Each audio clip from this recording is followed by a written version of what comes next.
you did everything right tonight, and still your body will not power down. That low hum under the skin, the heart a little too loud in a quiet room, it has a chemistry, and it has a reason. Here is the part that feels unfair. The same system built to protect you is the one holding you awake at the very hour you were meant to fall. Welcome to Psychology for Sleep.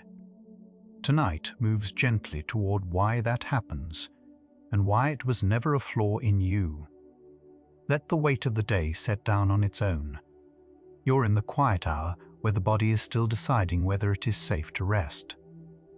Let's follow the question of why alertness so often arrives exactly when rest is due. The day is over, the lights are off, and the body still behaves as though something is about to happen. Beneath everything sits one quiet question. Why does the body stay on alert at the very hour it was meant to rest? Scientists who study stress describe it not as a mood, but as a physical state, a readiness the body switches on when it senses a demand. That readiness is useful in daylight when there is something to meet. At night, in a dark and safe room, the same readiness can linger long after its reason has gone. The switch is easier to flip on than off. What keeps you awake is not weakness, it is a body that stayed ready a little too long. Lying still, you may notice the mind refuses to keep the same hours as the body. Researchers separate two kinds of stress, and the difference explains much about nights like this. Acute stress is the short, sharp kind, the near miss in traffic, the sudden piece of bad news. It rises fast, and, when the moment passes, is built to fall just as fast. Chronic stress is the slow kind, the low background pressure of weeks that never fully close. The body handles the first far better than the second, because the first has a clear ending and the second rarely does. If tonight feels like a pressure with no single cause, it may simply be the slow kind, still waiting to be told the day is done. A body can decide something is wrong before the mind has found a single word for it. Stress begins as perception, the brain reading the world and preparing the body for whatever it expects. Long before you form a thought, sensory information reaches regions that scan for threat and comfort. If the brain judges that a demand is coming, it readies the body to answer. This is fast, automatic, and older than language. It does not wait for your opinion or check whether the threat is real or only remembered. A worry replayed at midnight can trigger nearly the same preparation as a genuine event. The alertness you feel is not you overreacting. It is a brain doing its oldest job, a little too well. There is a moment when the chest tightens, and you could not quite say why. Science points to a small, almond-shaped structure deep in the brain, the amygdala. It works something like a smoke detector. It reacts to signs of threat quickly, before the slower, reasoning parts of the brain weigh in. Its job is speed, not accuracy. It would rather sound a false alarm than miss a real one. In the dark, with fewer distractions, small signals reach it more easily. A noise, a memory, a half-formed worry. It responds the only way it knows, nudging the body toward readiness. That tightening in the chest was never a flaw in your character. It was an ancient alarm, doing exactly what it was built to do. Between the first flicker of worry and the racing heart, something has to carry the message. Researchers call that messenger pathway the HPA axis, a chain that links the brain to the body's stress chemistry. HPA stands for three players: the hypothalamus and the pituitary in the brain, and the adrenal glands just above the kidneys. When the brain senses a demand, the hypothalamus sends a signal, the pituitary passes it along, and the adrenals release stress hormones into the blood. It is a relay, each part calling the next, turning a thought into a physical state. The whole chain can complete in moments. The distance between a worry and a wired body is shorter than it feels. A single chemical conversation happening quietly inside you. The last hormone in that relay has a name most people have heard without knowing what it does. It is cortisol, often called the stress hormone, though its real role is broader and gentler than that title suggests. Cortisol helps release energy, sharpen focus, and prepare the body to meet a demand. It is not the villain it is made out to be. In the right amount, at the right time, it lifts you out of bed and carries you through a day. The trouble comes only with timing, cortisol arriving in the quiet hours, when the body has no demand to meet and nowhere to spend the readiness. The chemistry keeping you alert tonight also carries you through your mornings, simply arriving at the wrong hour. Notice how waking often feels different at dawn than it does in the dead of night. That difference reflects a daily rhythm. Cortisol follows, rising and falling on a schedule older than any day's stress. In most people, cortisol sits lowest in deep night and climbs toward early morning, peaking shortly after waking. That morning rise helps lift the body into the day. Through the afternoon and evening, levels generally taper down again, easing the body toward rest. The rhythm is set by an internal clock, tuned over a lifetime to the turning of light and dark. Your body was built to let this chemistry fall as the night deepens, which is why a night it stays high can feel so quietly wrong. Some nights, the falling never quite happens. Studies of people under lasting stress find the evening dip in cortisol can be shallower than usual. When the mind treats an ordinary night as though a demand was still pending, the HPA axis may release a little more stress chemistry than the hour calls for. The rhythm does not vanish, but its evening low can flatten, leaving the body carrying more readiness than it can easily set down. It helps to hold this gently. Researchers describe it as a link, a tendency, not a switch that stress flips on command. The question we began with is already turning. Perhaps the body is not staying alert against rest, but following a rhythm that stress has quietly pushed out of time. There is a version of you that can move before you have decided to. That version runs on the sympathetic branch of the nervous system, the body's accelerator. The sympathetic system is what fight or flight really means. It quickens the heart, sends blood to the muscles, sharpens the senses, and holds the body ready. It evolved for moments that pass quickly, the sprint, the swerve, the sudden effort. It was never built to idle for hours. Yet a busy mind can keep it lightly engaged well past the moment that called it, so the body hums along as if action were still coming. The restlessness in your limbs tonight is an accelerator still pressed softly down, waiting for a race that is no longer being run. Somewhere beneath the alertness is a slower system, quieter, easy to overlook. Scientists call it the parasympathetic branch, the body's brig, and the doorway into rest. Where the sympathetic system readies you for effort, the parasympathetic system settles you for recovery. It slows the heart, softens the breath, and turns the body's resources toward digestion and repair. This is the state that sleep is built upon. The two branches are meant to trade places, accelerator by day, brake by night. Falling asleep depends, in part, on the brake finally being allowed to take the lead. Rest is not something you have to chase down. It is a system already inside you, waiting for permission to lead the way.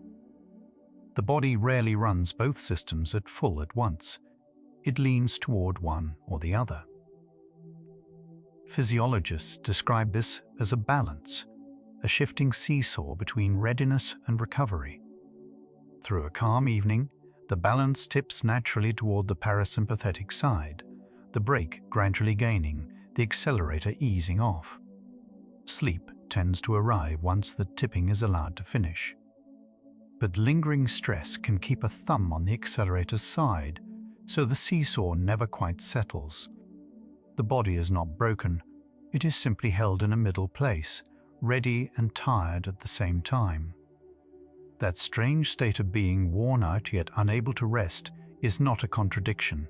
It is two systems, both partly awake, waiting for one to yield. There is a particular kind of tired that has nothing left to give and still cannot close its eyes. People often call it wired but tired, and the science beneath it is quieter than the phrase sounds. Fatigue and alertness are governed by different systems, and they do not always agree. Sleep pressure, the body's growing pull towards sleep, can run high, while stress chemistry keeps arousal high at the same time. The result is a mismatch. The part of you that measures tiredness says it is far past the hour, while the part that manages alertness has not stood down. Both are telling the truth. You are not doing sleep wrong tonight. You are caught between two honest signals that have simply fallen out of step. Close the eyes, and the thoughts seem to grow louder rather than softer. A racing mind is not only a mental event, it is a physical one. Each anxious thought can signal the same threat-detecting circuitry that started this whole cascade. The brain does not always separate an event from a vivid rehearsal of one, so a mind running through tomorrow's worries can keep gently feeding the stress system, which keeps the body ready, which makes the mind feel there is something to stay ready for. In the dark, with little else to notice, the loop grows easy to hear. The thoughts that will not quiet are not keeping you from calm. They are part of a body still trying to keep you safe. Under pressure, the mind seems to narrow, circling the same few worries again and again. Science describes this as vigilance, attention tuned to scan for whatever might go wrong.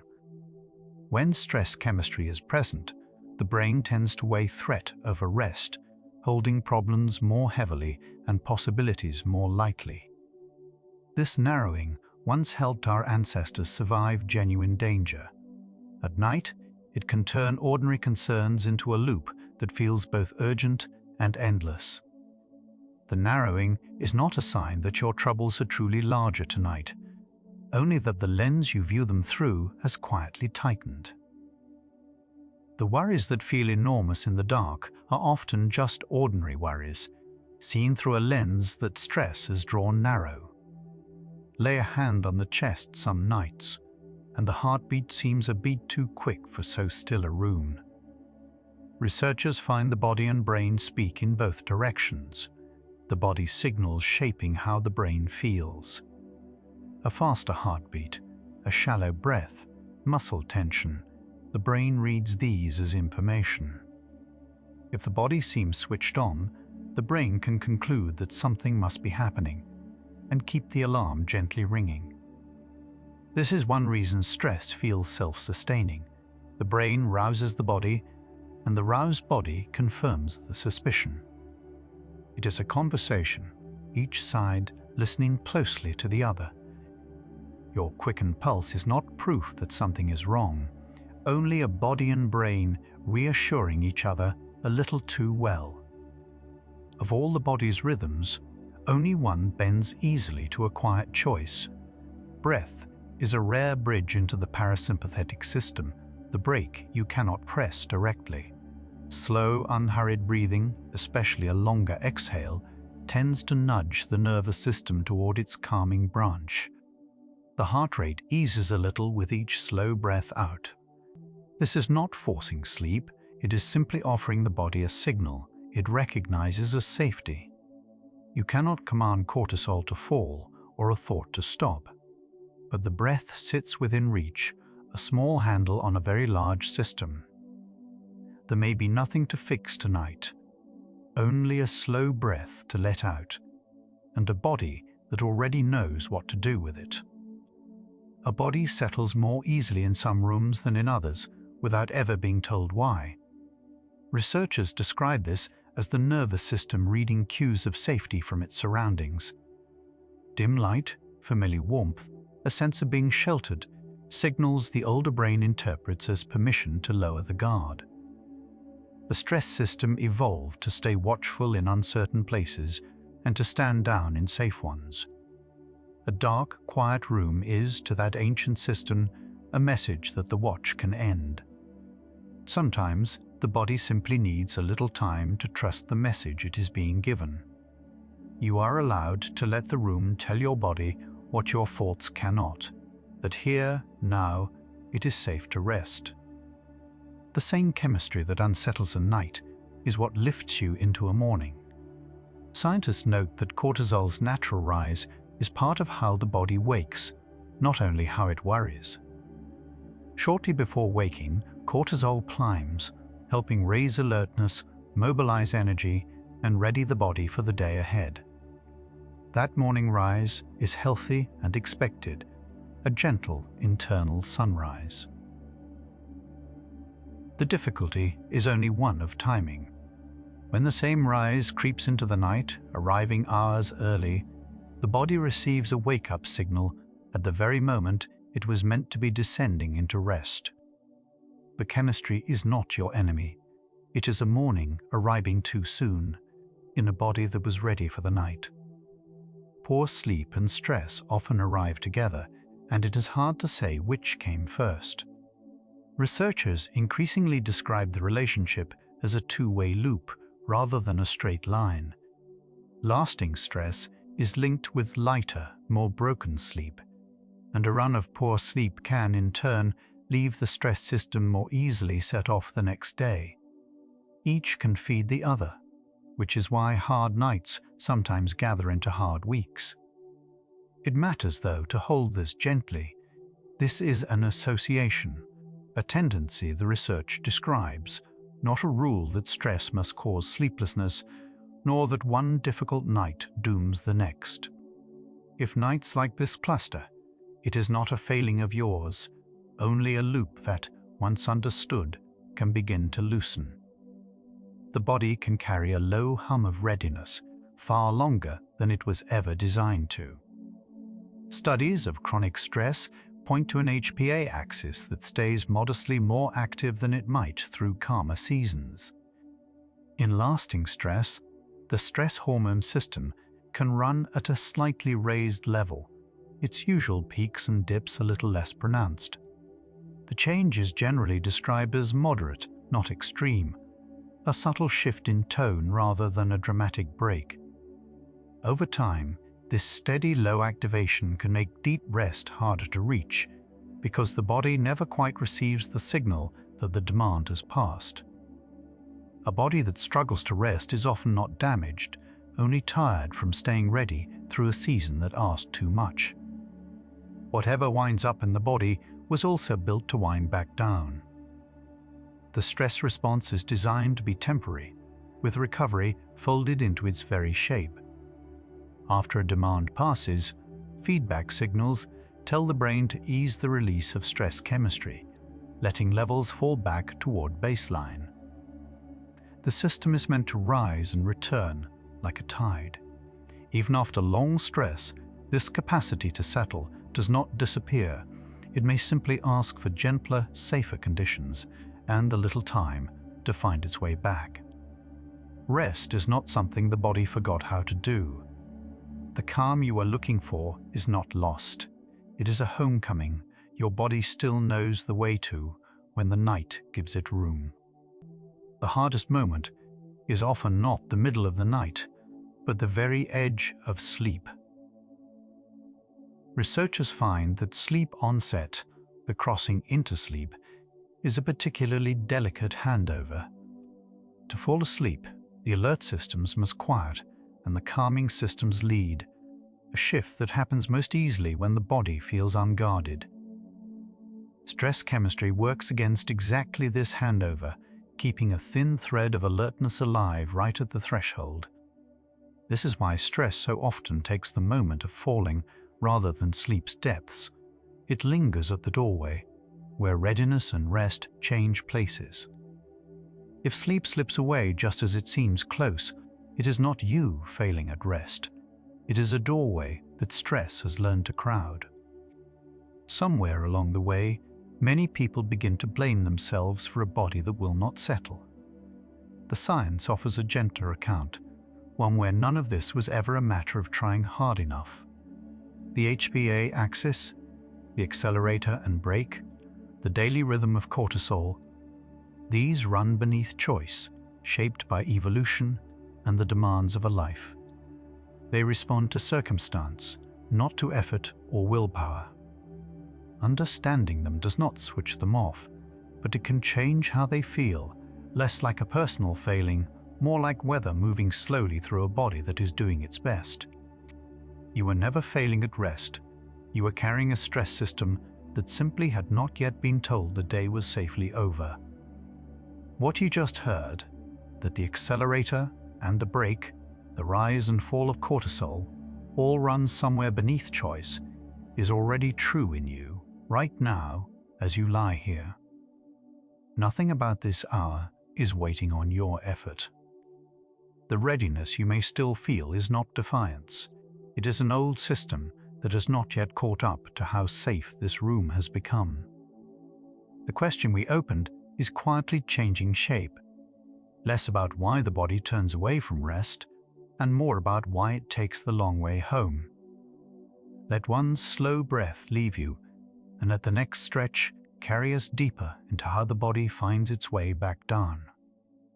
A second worry often arrives on top of the first, the worry about not sleeping. Sleep researchers call this sleep effort or performance anxiety, and it can quietly keep the stress system engaged. The more a restless night seems to matter, the more the mind treats sleep itself as a demand to be met, and demands are exactly what the HPA axis answers to. Watching the clock, counting the lost hours, straining towards sleep can each add a little pressure, and pressure is the one thing rest cannot be forced through. The paradox is that trying harder to sleep can gently hold sleep further away. Nothing has to be achieved tonight, and letting go of the trying is itself already a kind of rest. Step back from the single sleepless night, and a shape begins to appear. The last stretch describes a body doing something protective at a moment. Protection is no longer needed. The alarm, the relay, the chemistry, the accelerator held softly down. Each is part of a system built to keep you alive, running past the hour it was meant to rest. Seen this way, the question turns. The body is not betraying your longing for sleep, but following an old logic that has drifted out of time. What stays unspoken is why that logic is so slow to loosen and what gently invites it to. That is the ground the coming hours move toward, not fixing the body, but understanding it well enough to let it soften. Notice, just for a moment, how much of this was never yours to fix. The body has been running its oldest work all along, and knowing that asks nothing more of you tonight.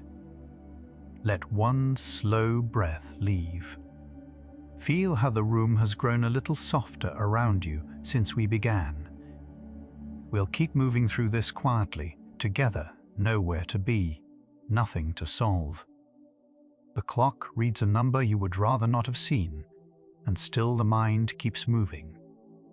The body is heavy, worn thin by the day, yet the thinking will not stop. Researchers call this rumination, the mind circling the same unfinished thought, unable to set it down. When the day ends but the thinking does not, the brain treats each replay as a quiet signal that something remains unresolved, and that keeps a low hum of alertness alive beneath the tiredness. It is not weakness. It is a mind trying to close a loop the day left open. The exhaustion was always real. It was simply meeting a mind not yet allowed to rest. Wired and tired at the same time, the phrase names something real, not a contradiction you invented. You feel worn to the bone and buzzing at once, as if two settings are running that were never meant to overlap. Scientists tie this to stress chemistry that lingers after the stressful moment has passed.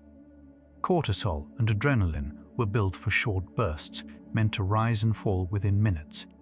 When strain stretches across a whole day, they can stay in circulation longer than the moment ever required. So the body runs two programs together: the fatigue of the long hours and the alertness of chemistry still slow to leave. Neither one is a mistake. A body has a whole system for meeting hard days, quiet and mostly invisible. Science calls it the HPA axis, a conversation between the brain and the small glands above the kidneys. Normally it works as a self-correcting loop. Stress lifts cortisol, and rising cortisol then signals its own gentle shut-off, the way a thermostat eases back once the room is warm. Under long strain, some studies suggest that shut-off can lose a little of its crispness, so the system settles more slowly than it once did. It works in both directions too. Poor sleep can nudge the axis just as the axis can nudge sleep. It was built to protect you, not to punish you. Cortisol is meant to follow the sun. In a settled body, it rises toward morning to help you wake and meet the day, then drifts downward through the afternoon and evening until, by night, it has quietly stepped aside to let sleep come. Researchers describe this daily curve as the cortisol rhythm, one of the body's oldest clocks. Ongoing stress can flatten that curve or shift its timing, so the evening dip arrives later and shallower than it used to. When cortisol lingers into the hours meant for rest, the body keeps a readiness it no longer has any use for. The rhythm is not broken, only asked to bend around a day that ran too long. Some mornings arrive before the alarm, eyes open at 4 with the mind already running. It can feel like the body turned on without being asked. Science points to the cortisol awakening response, a natural rise in cortisol during the first minutes after waking, meant to lift you gently toward the day. In a stressed system, that rise can grow more pronounced or come earlier than the hour intends. So a worried mind can snap fully awake in the dark and find the road back to sleep strangely closed. This is not you failing at rest. It is an old readiness system arriving a little too eagerly before the world is ready for it. Sleep under stress rarely breaks all at once. More often it thins. Researchers who watch sleep through the night find that stress tends to lighten it, pulling the sleeper up toward the surface more often and letting less time settle into the deepest, most restoring stages. You may not remember these shifts in the morning. You only feel their sum, a night spent in bed that somehow returns you tired. The body was there, lying still, but it never fully lowered its guard. Nothing was wrong with your effort. The night was simply held a few inches shallower than it wanted to go, by a system slow to believe the day was truly over. The night can pass in pieces you barely remember. A stir here, a half-waking there, the ceiling glimpsed and then gone. Sleep scientists call these micro-arousals, brief surfacings often too short to reach memory, where the brain lifts toward waking and then sinks again. Under stress, they come more frequently, as though part of the mind keeps checking that all is well. Each one is small. Together, across a long night, they can leave sleep feeling frayed at the edges. It is a quiet kind of watchfulness, not a choice you made. Even now, that watchfulness can begin to soften, one unremembered surfacing at a time, as the room stays still around you.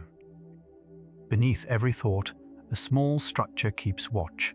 Scientists call it the amygdala, a pair of almond-shaped clusters deep in the brain that scan for anything unsettled faster than conscious thought can follow. It is the part of you that feels something is wrong before you can say why. By day, it works quietly in the background. Under stress, it stays a little more switched on, and that vigilance does not simply clock out when your head meets the pillow. Some of its watchfulness can carry into the night. This is not paranoia or fault. It is an ancient guardian, doing the only job it has ever known, keeping you here, keeping you safe. The less we sleep, the louder the alarm can seem, and the louder it seems, the harder sleep becomes.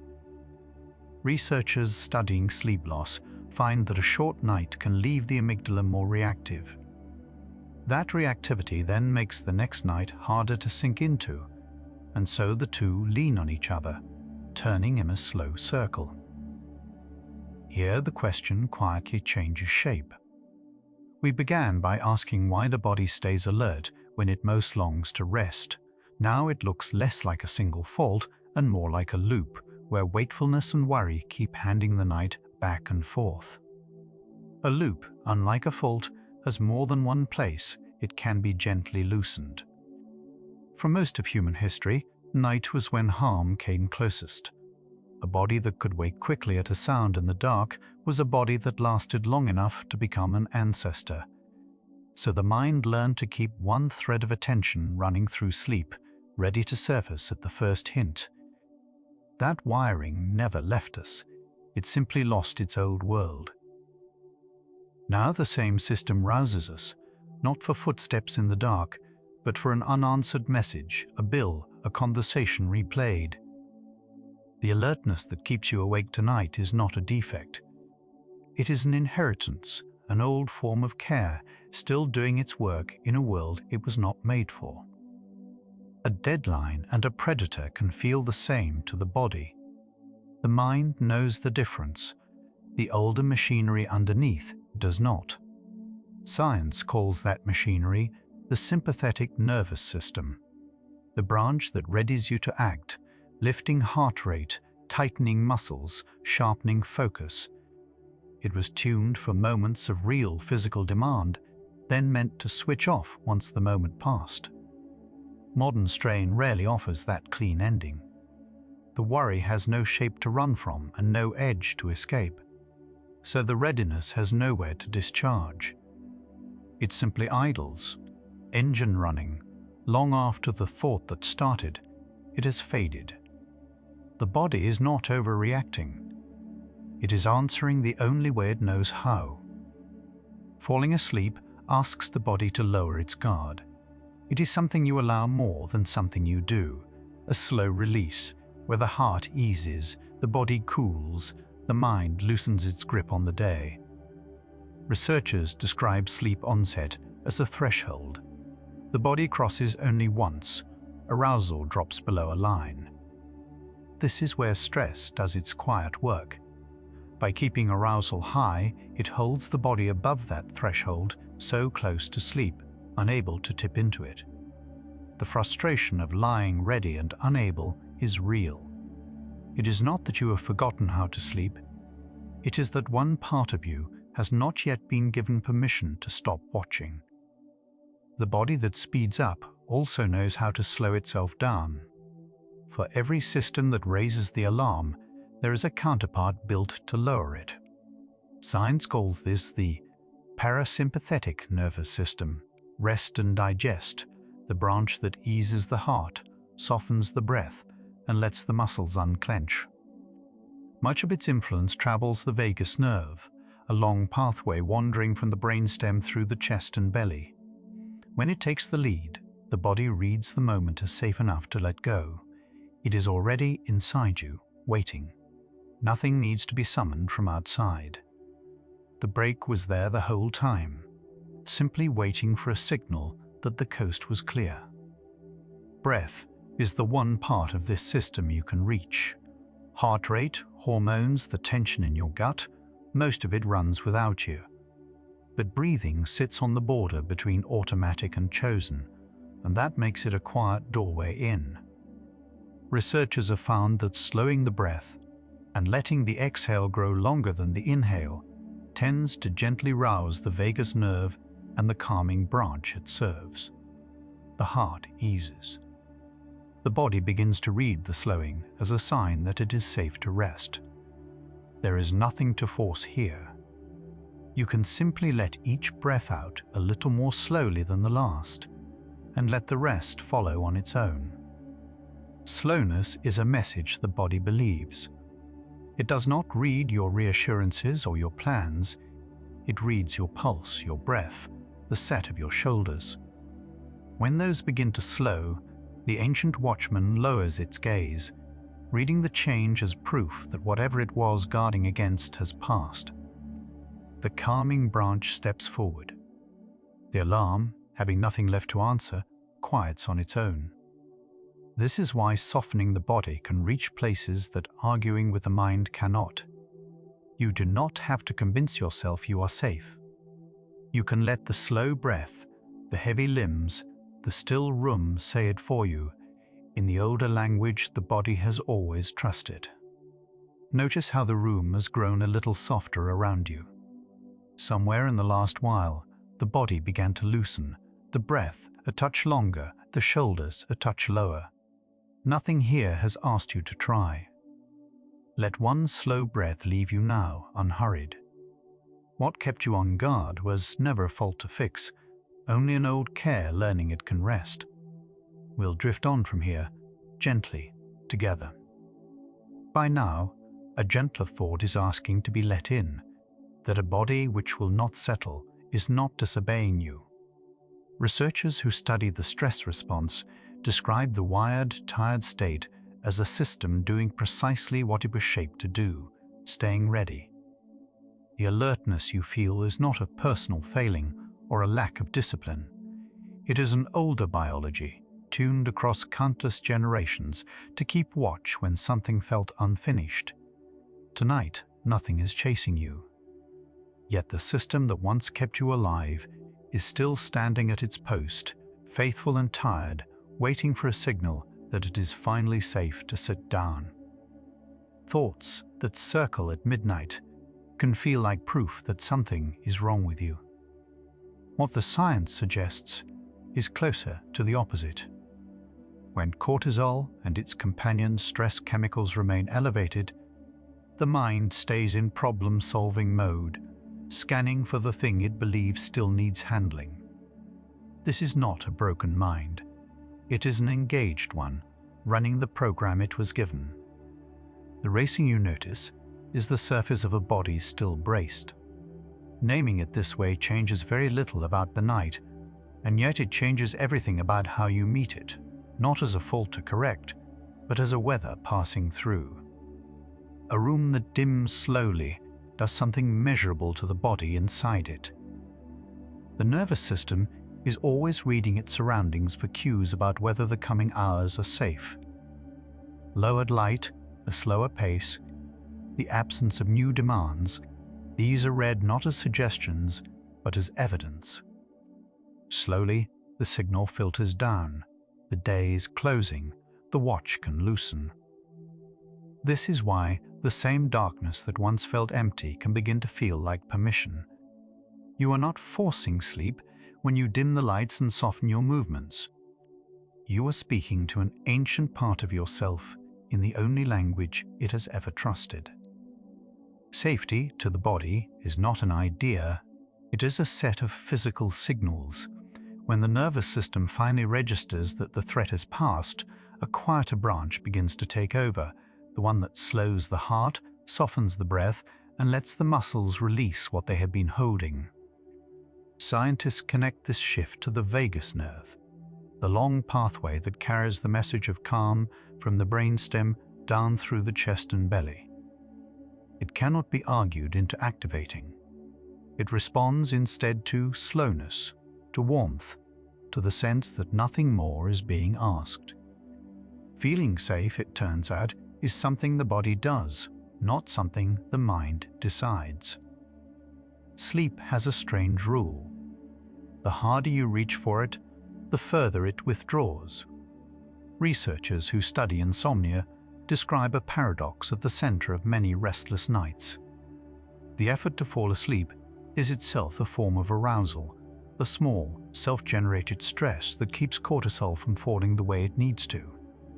You lie there monitoring, willing, negotiating, and each attempt quietly signals to the body that something still requires your attention.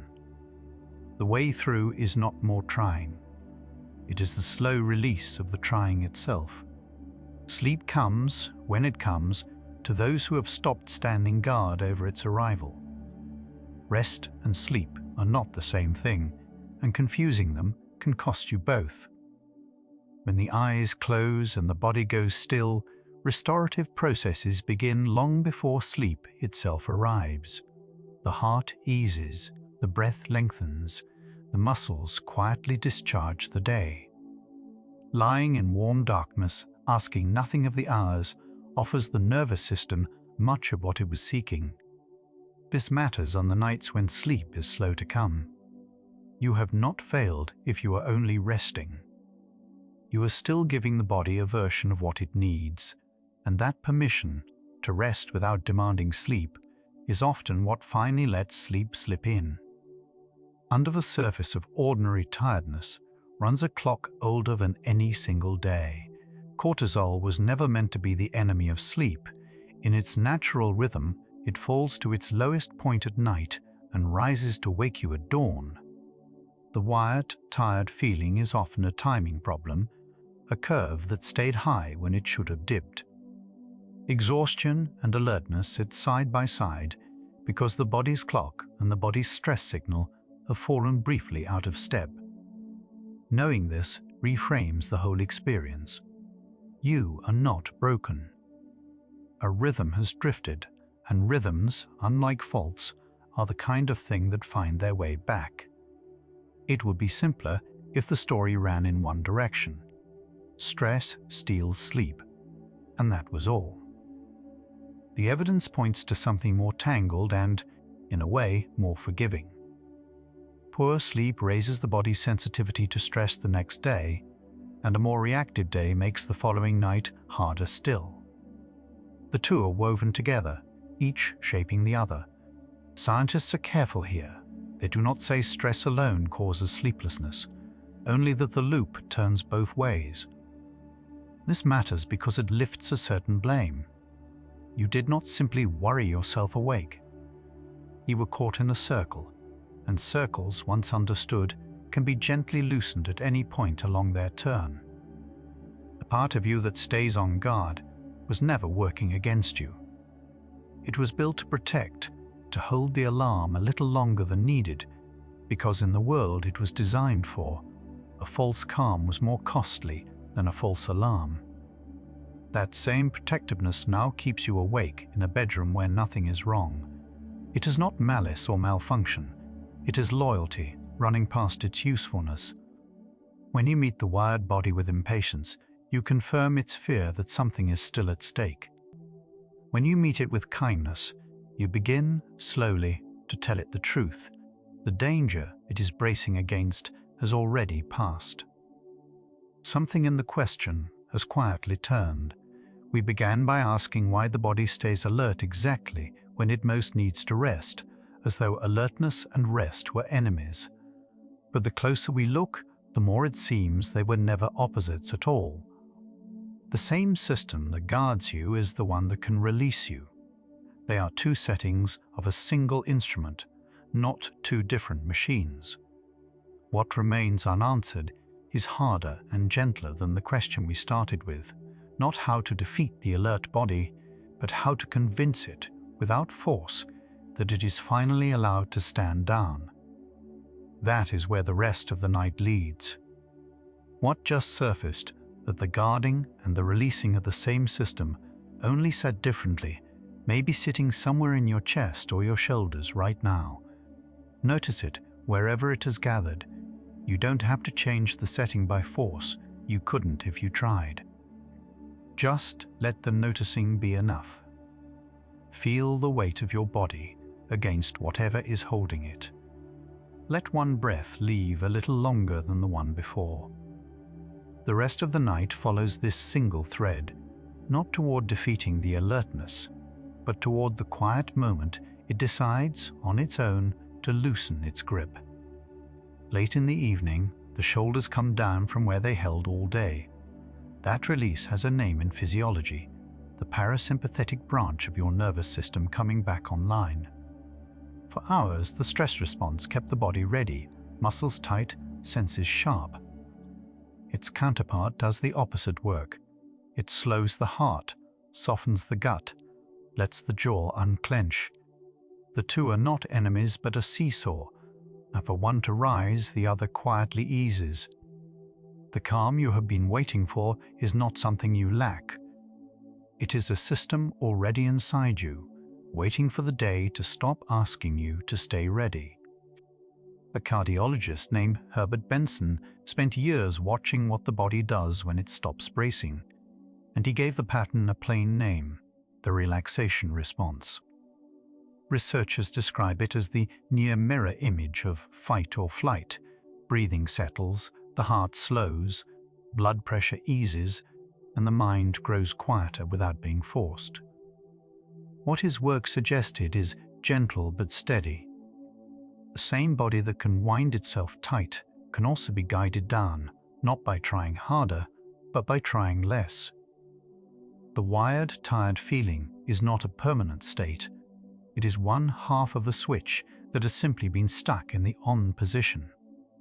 The out-breath does something the in-breath cannot. When you let an exhale run long and slow, you likely engage the vagus nerve, the long wandering channel that carries calm signals from brain to body and back again. Research on paced breathing shows the heart slowing on each unhurried exhale, a small tap on the brake that the body reads as safety. There is nothing to master here. A breath out that lasts a little longer than the breath in is enough to tell the alert system that the emergency it was scanning for is not, after all, in this room tonight. Your heart never beats like a metronome, and that is the good news. The tiny variation in time between beats, heart rate variability, turns out to be a quiet measure of how flexible your nervous system is. A body that can shift smoothly between alert and at ease shows more of this variation. A body stuck in stress shows less.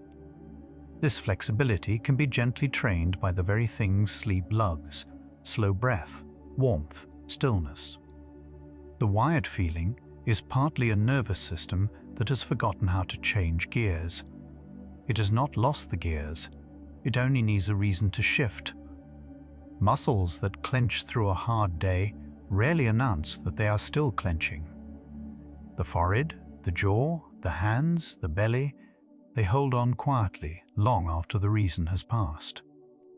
Progressive muscle release, studied for decades, works by asking each group to tighten for a moment and then let go, so the body relearns the felt difference between holding and releasing. What this teaches is almost tender. Tension is not a mood you are trapped in. It is a set of small physical instructions the body kept following, one muscle at a time, and each of them can be quietly told, the day is over. The body cools itself down to fall asleep, dropping its core temperature by a small degree as night deepens. A warm bath or warm hands can help this along, because the warmth pulls blood to the surface and lets heat leave, and the falling temperature that follows is one of the oldest signals for sleep. Stress works against this quiet descent, keeping the body warm and vigilant when it wants to cool and release. Knowing the mechanism softens the frustration. The chill of a settling body is not you giving up. It is you finally letting a very old rhythm do exactly what it was built to do. Not all thinking at night is the same. There is problem solving, thought that moves toward an answer and then rests. And there is rumination, thought that circles the same worry without ever arriving. Psychologists draw a clear line between them, because they behave differently in the body. Problem solving tends to quiet the stress response once a plan is reached. Rumination keeps it lit, feeding the loop of alert, but exhausted. The relief here is subtle. If the thought is not moving anywhere, you have not failed to solve it. You've simply caught the mind idling in a groove it can be lifted out of. At 2 in the morning, the mind sometimes runs a story it would never write by daylight. This is partly the default mode network, the brain's inward-turning circuit that hums when attention has nowhere to land. With the outside world gone dark and quiet, that circuit turns toward whatever is unresolved, and stress hands it plenty of material. Research links overactive rumination to this looping inward system. What matters is what it means for you. The 3 in the morning version of your worries is not the truest version. It is a tired brain talking to itself in the only room still lit, and morning changes the acoustics. Worry, at its root, is not the enemy it pretends to be. It is the mind's attempt to protect you, to run tomorrow's risks tonight, so nothing catches you unguarded. Researchers who study anxiety describe worry as a strategy the brain uses to feel prepared, even when the preparing has long stopped helping. Seen this way, the loop softens a little. The part of you that will not stop rehearsing is not broken or weak. It is loyal, working overtime at a job that ended hours ago. You can thank it gently and let it know that tonight there is nothing left to guard. A thought written down stops needing to be held. Studies on expressive writing and simple worry lists suggest that when the mind sees a concern captured on paper, it loosens its grip, as if trusting that the matter is now stored somewhere safe. This is not about solving anything before sleep. It is about giving the guard a place to set the load down. The wired mind often stays alert because it fears forgetting. Offer it a page, and it no longer has to keep everything lit at once. The list will still be there in the morning, and morning is where it belongs. The question the night opened, why the body stands guard exactly when it longs to rest, has quietly begun to turn. It is starting to look less like a flaw to fix and more like a signal waiting for an answer. The body is not refusing to calm. It is waiting to be told, in a language older than words, that it is safe. Long before you consciously decide you are safe, your nervous system has already made the call. Scientists call this fast, wordless reading of the environment neuroception, the body scanning for cues of threat or ease beneath awareness. A locked door, a familiar sound, a warm room, a steady presence nearby, these are read as safety, and the alert system loosens in response. Stress keeps that scanner set to danger long after the danger has gone. What this means is quietly hopeful. You do not have to argue your body into calm. You only have to give it enough small signals that the coast tonight is clear. Somewhere among trees, the body changes its chemistry without being asked. Research on time in green space, forests, parks, even a view of leaves, consistently links it to a lower stress response and a calmer nervous system. The eye seems to rest on natural patterns, the shoulders drop, and the body reads the setting as one where nothing is hunting it.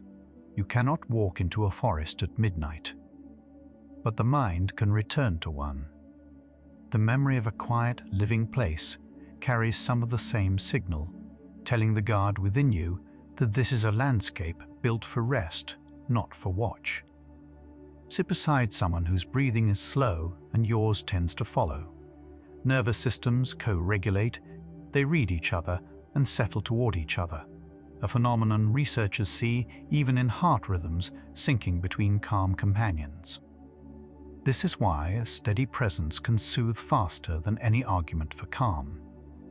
Your body was never meant to come down from stress entirely alone.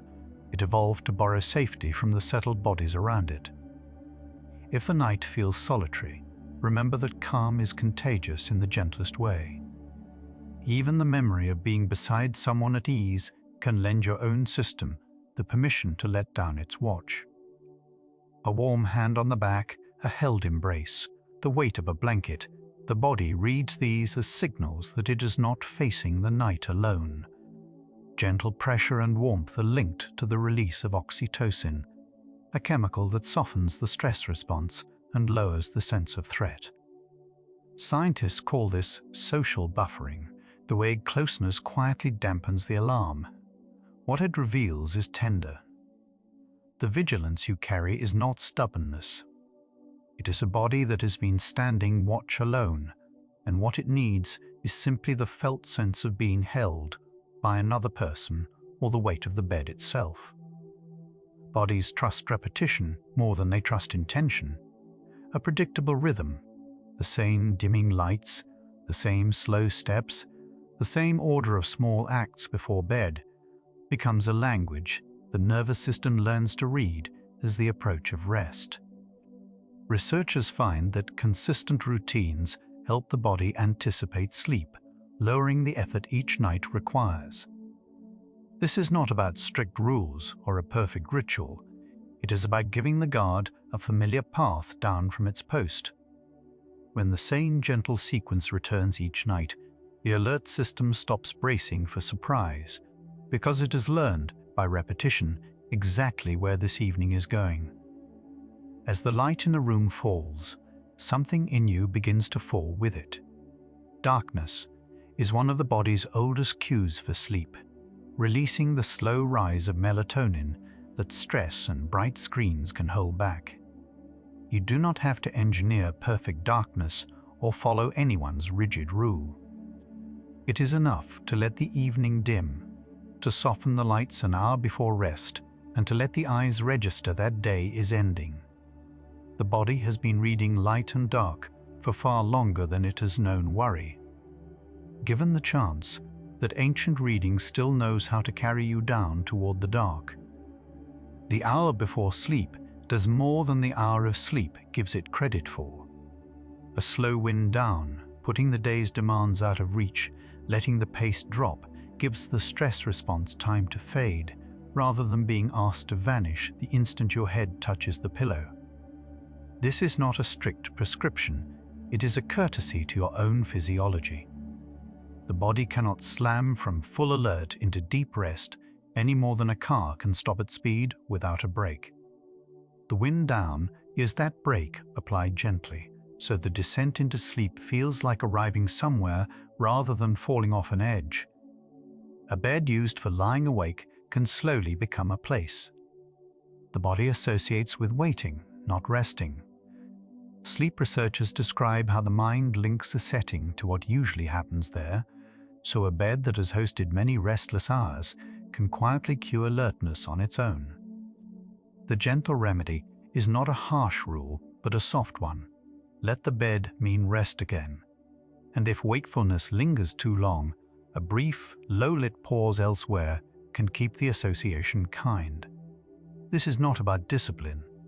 It is about teaching a familiar place, patiently, to whisper the right word to your nervous system as you lie down. Repetition teaches the nervous system what to expect. Each time the body is guided down into calm by slow breath, by warmth, by a quiet room, the pathways for that descent grow a little more worn and a little easier to find. This is the same plasticity that let stress carve its loop in the first place, now working in the other direction. What it means for you is that tonight is not only tonight. Every gentle landing you practice makes the next one arrive a fraction sooner. The wired, tired mind was learned, and anything learned by a body can also, in time, be gently unlearned. Slowness is not the absence of doing, it is a doing of its own. When you deliberately let movements soften, speech quiet, and thoughts lengthen, the body reads the pace itself as a message that the crisis has passed.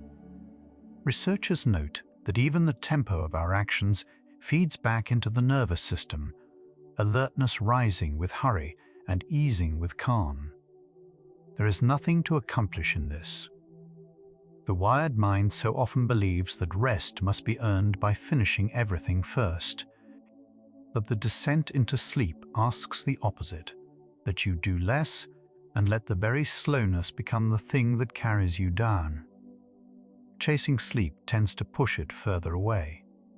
The moment rest becomes a task to accomplish, the effort itself lights the stress response, and the body braces exactly where it meant to release. Psychologists describe this paradox in insomnia. Trying hard to sleep is one of the surest ways to stay awake. The way through is a gentle surrender, allowing wakefulness without fighting it, letting the eyes be closed and the body be still. Sleep is not seized, it is permitted. And often it arrives in the quiet moment. You finally stop reaching for it and let the night be whatever it is. Stress and sleeplessness lean on each other. A stressed body sleeps less deeply. A body short on sleep grows more reactive to stress the next day. Research is careful here.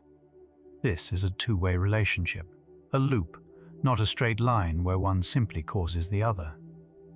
Neither is the villain, and neither is entirely the cause. What this reveals changes the whole shape of the night.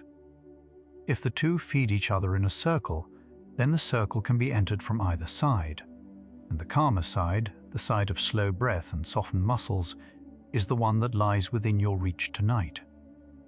Every loop has more than one door. Because stress and sleep move in a circle, you do not have to wait for the mind to fall quiet before the body can begin to ease. You can start with the body, the long exhale, the loosened jaw, the warmth, the dark, and let the calm travel upward toward the thoughts. Researchers describe this as working the loop backward. Soothe the physiology, and the racing mind often follows. The alert you feel is real, but it is not a locked room. There is a way in that does not require you to think your way there. The alert system is not standing against you. It is a guardian, shaped across a very long history to keep you alive through far harder nights than this one. It cannot tell on its own that the threat has passed. It waits for the signals of safety that only your body can send. When you breathe slowly, soften, and let the dark settle in, you are not overpowering the guard. You are relieving it. And a guardian that finally believes the coast is clear does not fight to stay awake. It sets down its watch, grateful, and lets the deeper rhythms of the night take over.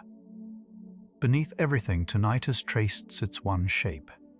Deep in the brain, a chain called the HPA axis governs cortisol, the hormone meant to rise at dawn and fall toward night. Stress lifts that curve out of time, keeping the body wired when it longs to be tired. And because stress and sleep move in a two-way loop, each can hold the other in place. But a loop that turns both ways can be turned. Calming the body, the slow breath, the released muscle, does not force sleep. It gently eases the axis back toward its natural fall and lets the rest that never truly left come home. The nervous system has a resting state it always keeps in reserve, not silence, but the particular frequency it returns to when nothing is demanding a response.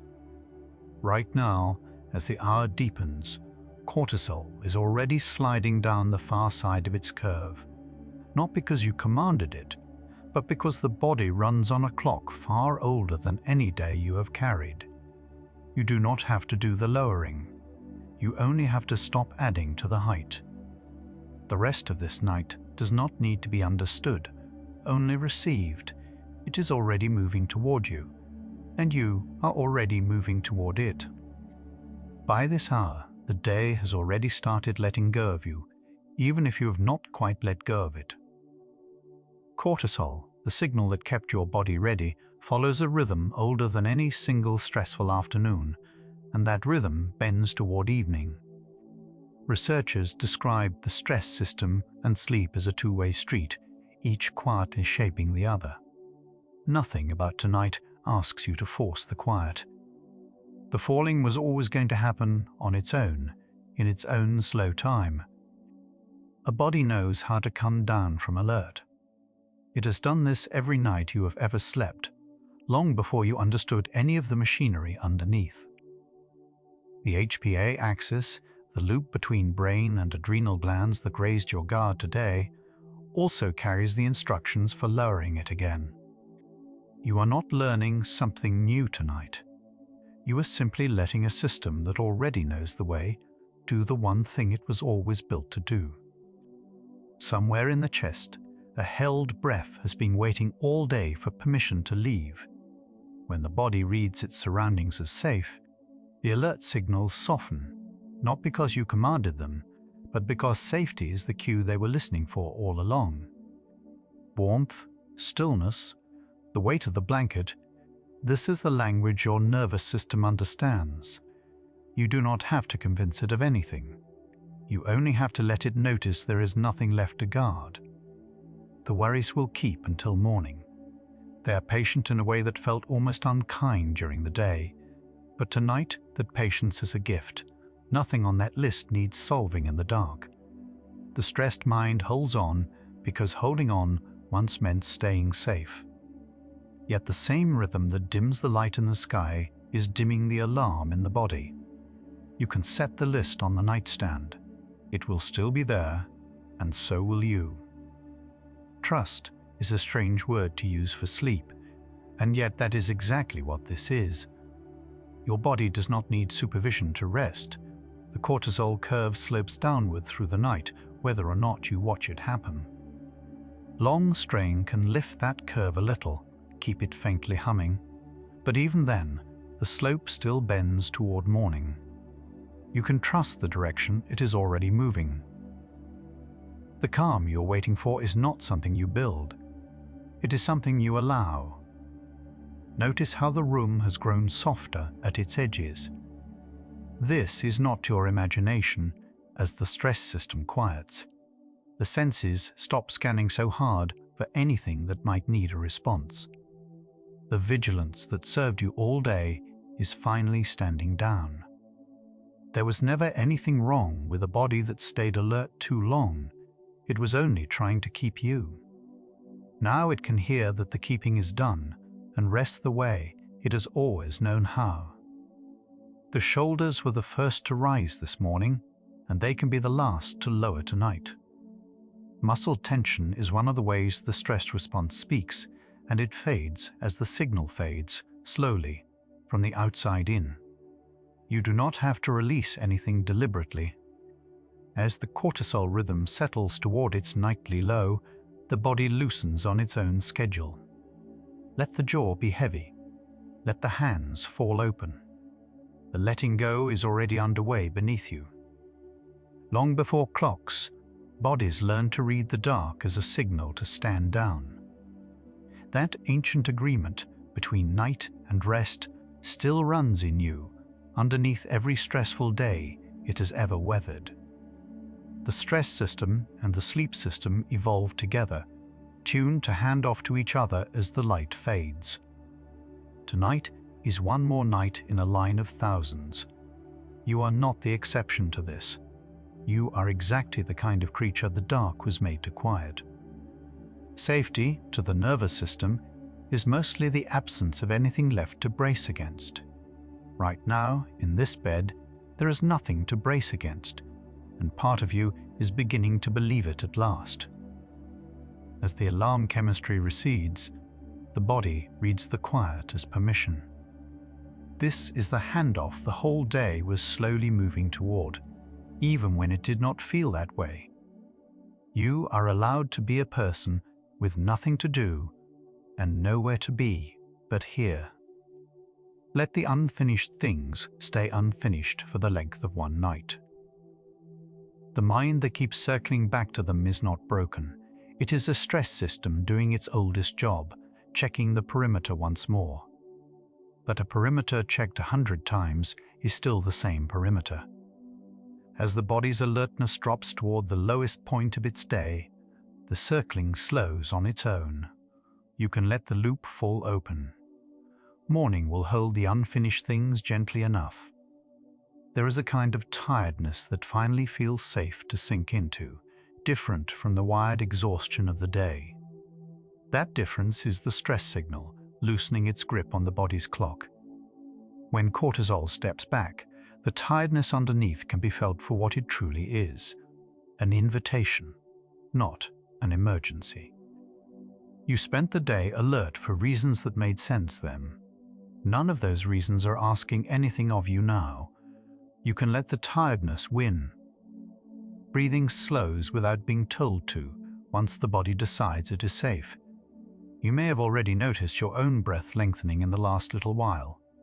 This is the parasympathetic side of you taking the lead, the gentle counterweight to the stress response, the part built for rest and repair. It does not need instructions from you. It only needed the day to be over and the room to be still. Both of those things are quietly true now. The day is behind you now, and the body is slowly beginning to believe it. Belief, for a nervous system, is chemical. It is the alert signals fading and the restful ones rising in their place. You cannot argue a body into calm, but you can let it arrive at calm as the rhythm turns. That turning is happening whether or not you track it. Somewhere just beneath your awareness, the guard is being quietly relieved of its long duty. Rest is not a skill you have to be good at. The body does the work. You only stop standing in its way. Even after the hardest days, the cortisol rhythm still finds its nightly flaw, still bends the body back towards sleep. The wired feeling was real, and it was never a verdict on you or on how the day went. It was a system running a little long. Systems that run long still come home when the night gives them room. The question that started this hour has quietly changed its shape. It began as why the body stays on alert exactly when it needs to rest, and it has turned into something softer. What if the alertness was never against you at all? The body did not keep you awake to punish the day. It stayed ready because staying ready was once how it kept you alive. Tonight, it is finally allowed to learn that the danger has passed. Underneath the vigilance was only ever a wish to keep you safe. That is what the stress response has always been, not an enemy, but an old guardian that does not always know when it is allowed to rest. As the night deepens, the guardian lowers its head at last. You do not have to thank it or fight it or explain it away. You only have to let it lie down beside you, its work finished, its watch handed to the dark. Whatever is unsolved tonight can be held by the morning instead. The mind releases its grip when the body stops signaling that gripping is required, and that signal is fading now, quietly, without your help. There is no problem here that a rested version of you will not meet more gently tomorrow. For the length of this one night, you are off duty. The list can wait for you. The world will keep turning without your watching it turn. Calm is not something you earn by the end of a hard day. It arrives on its own as the body's chemistry turns toward night. You spent so long believing rest had to be deserved that a busy mind had to be fully quieted first. But the cortisol curve does not check whether the day was productive or kind. It falls anyway, the way it always has. And tonight, you are allowed to fall with it. The body is easing now, one quiet system at a time. The heart rate settles, the muscles soften, the breath finds its own slow pace without being asked. None of it needs your attention, and all of it is happening beneath you. This is what coming down from alert actually looks like. Not a switch thrown, but a slow tide going out. You are already further from the day than you were when this hour first began. Let the last of the day drain quietly out of the shoulders, the hands, the jaw. Whatever tension stayed behind is only an echo now, and echoes always fade.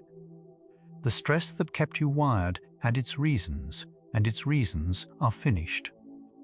There is nothing left tonight that needs you sharp or ready or awake. You can be soft. You can be heavy. You can be exactly as tired as you already are, with no apology owed to anyone. Every night of your life, this same quieting has found you, even on the nights you were certain it would not. The body always knew the way back down from alert. Tonight is no different, except that now you know it too, and knowing lets you stop racing.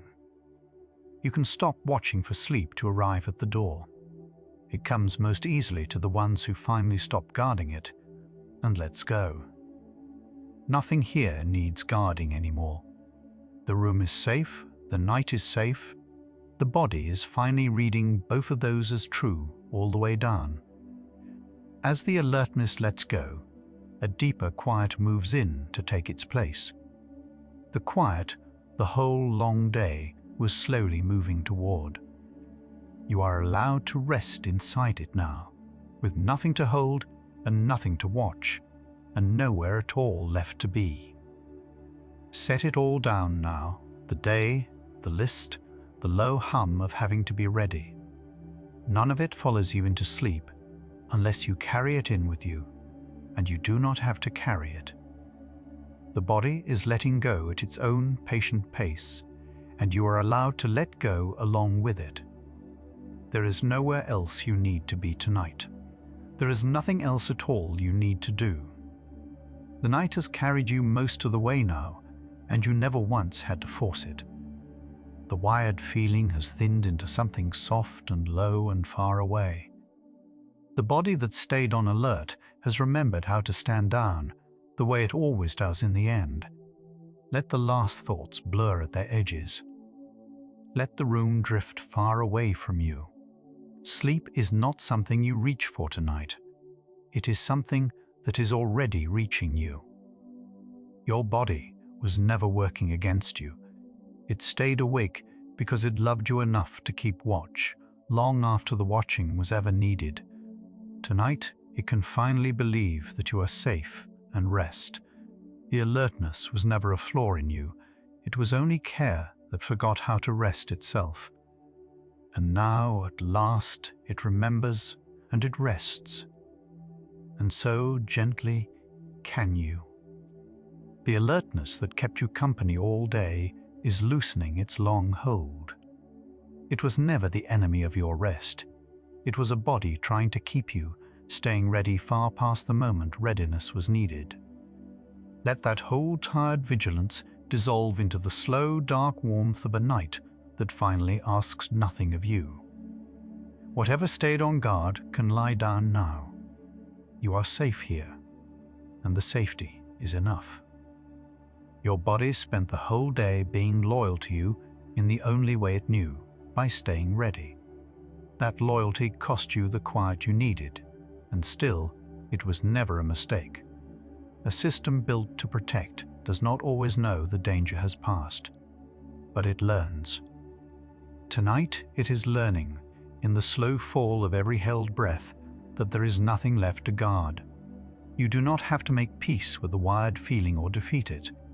You only have to let it set itself down, the way it is doing right now.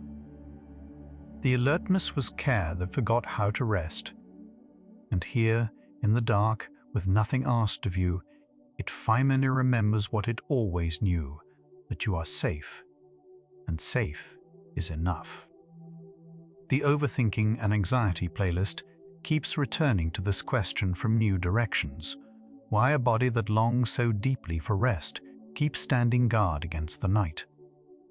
The next hour follows it further still. That hour is waiting whenever you are ready.